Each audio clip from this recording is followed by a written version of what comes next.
और 10 में दम में अगली खबर दिल्ली से, जहां सुप्रीम कोर्ट ने एक बहुत पुराना फैसला बदल दिया। अब जो माननीय हैं, अगर वो नोट के बदले वोट देते हैं या नोट के बदले सवाल पूछते हैं तो उनकी खैर नहीं। ये रिपोर्ट देखिए। सुप्रीम कोर्ट ने पलटा 25 साल पुराना फैसला। नोट के बदले वोट तो नेताजी की खैर नहीं। सवाल के लिए रिश्वत नहीं मिलेगी कानूनी छूट। अब भ्रष्ट माननीयों को विशेषाधिकार नहीं बचाएगा। रिश्वत लेकर सदन में वोट दिया, यह सवाल पूछा तो सांसदों या विधायकों को विशेषाधिकार के तहत मुकदमे से छूट नहीं मिलेगी। सुप्रीम कोर्ट की 7 जजों की बेंच ने सोमवार को 25 साल पुराना फैसला पलट दिया। Chief justice of India DY Chandrachud, justice AS Bopanna, MM Sundresh, PM Narasimha, JB Pardiwala, Sanjay Kumar और मनोज मिश्रा की कॉन्स्टिट्यूशनल बेंच ने कहा, हम 1998 में दिए गए जस्टिस पीवी नरसिम्हा के उस फैसले से सहमत नहीं हैं, जिसमें सांसदों और विधायकों को सदन में भाषण देने या वोट के लिए रिश्वत लेने पर मुकदमे से छूट दी गई थी। सुप्रीम कोर्ट ने 1998 के जिस फैसले को पलटा है, अब उसकी डिटेल समझिए। 1991 में आम चुनावों में कांग्रेस ने 244 सीटें जीती थी और दूसरे दलों के समर्थन से पीवी नरसिम्हा राव प्रधानमंत्री बने। राव सरकार को 1991 से 1993 के बीच 3 बार अविश्वास प्रस्ताव का सामना करना पड़ा। इसमें सबसे चर्चित जुलाई 1993 का अविश्वास प्रस्ताव रहा। 26 जुलाई 1993 में संसद के मॉनसून सत्र में सीपीआईएम के सांसद अजय मुखोपाध्याय ने राव सरकार के खिलाफ अविश्वास प्रस्ताव रखा।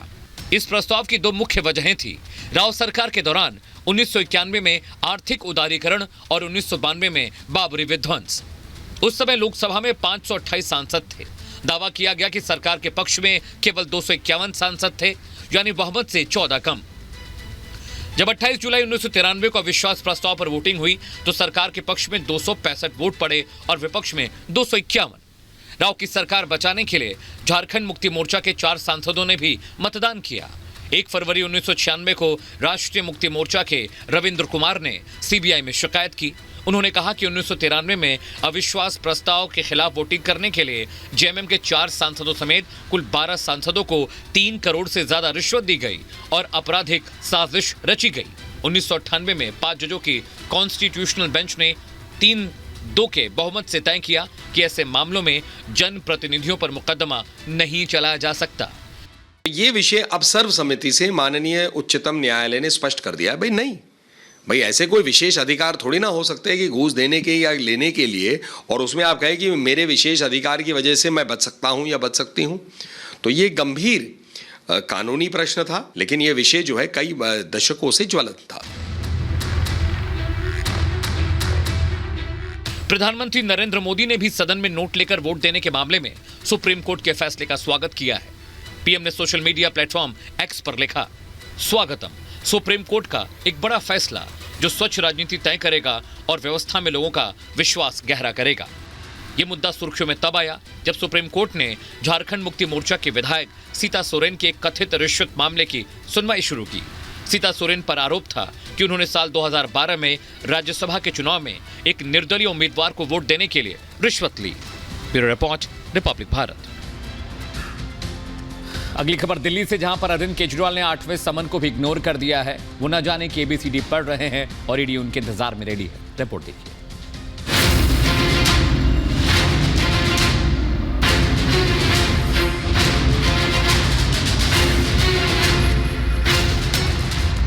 दिल्ली के मुख्यमंत्री अरविंद केजरीवाल ने कथित शराब घोटाले में ईडी के 8वें समन को भी दरकिनार कर दिया है।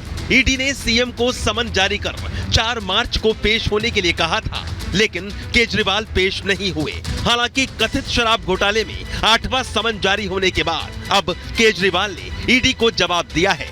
केजरीवाल ने कहा कि समन गैरकानूनी है, लेकिन फिर भी वो ईडी के सवालों का जवाब देने को तैयार है। इसके लिए केजरीवाल ने ईडी से 12 मार्च के बाद की तारीख मांगी है। केजरीवाल ने कहा कि वो वीडियो कॉन्फ्रेंसिंग के जरिए सवालों का जवाब देंगे। ईडी के जो सम्मन जो आ रहे हैं वो इलीगल हैं, लीगली इनवैलिड हैं। अब मैंने उनको कहा है भाई, हालांकि मैं आपके सम्मन को इलीगल मानता हूं, लेकिन आपके प्रश्नों के सारे जवाब देने को मैं तैयार हूँ, क्योंकि हमने कोई गलत काम किया नहीं, कुछ छुपा नहीं रहे। तो आप मेरे से प्रश्न पूछ लो, वीडियो कॉन्फ्रेंसिंग के जरिए पूछ लो। अब ये भी जान लीजिए कि ईडी ने दिल्ली के मुख्यमंत्री अरविंद केजरीवाल को कब कब समन जारी किया है। दरअसल 2 नवंबर को पहला समन भेजा गया, लेकिन वो पेश नहीं हुए। 21 दिसंबर दूसरा समन भेजा गया, लेकिन फिर भी अरविंद केजरीवाल पेश नहीं हुए। उसके बाद 3 जनवरी तीसरा समन पेश नहीं हुए। 17 जनवरी चौथा समन फिर पेश नहीं हुए। 2 फरवरी 5वां समन भेजा गया, उसके बाद भी केजरीवाल पेश नहीं हुए। ईडी ने फिर 14 फरवरी को छठा समन भेजा, लेकिन केजरीवाल ने ये समन भी दरकिनार कर दिया और पेश नहीं हुए। 22 फरवरी को फिर 7वां समन भेजा गया, लेकिन केजरीवाल पेश नहीं हुए। 27 फरवरी को 8वां समन भेजा गया। 4 मार्च को पेश होने के लिए कहा गया, लेकिन केजरीवाल ने 12 मार्च के बाद की तारीख मांग ली। इधर केजरीवाल बीजेपी के निशाने पर आ गए हैं। बीजेपी कह रही है कि केजरीवाल एक अपराधी की तरह बर्ताव कर रहे हैं। अरविंद केजरीवाल ने आज 8वां सम्मन भी ईडी का छोड़ दिया है। वो जांच में नहीं गए हैं, जानबूझकर कानून का उल्लंघन कर रहे हैं और एक अपराधी जिस तरह से जांच से भागता है उसी तरह से अरविंद केजरीवाल भाग रहे हैं।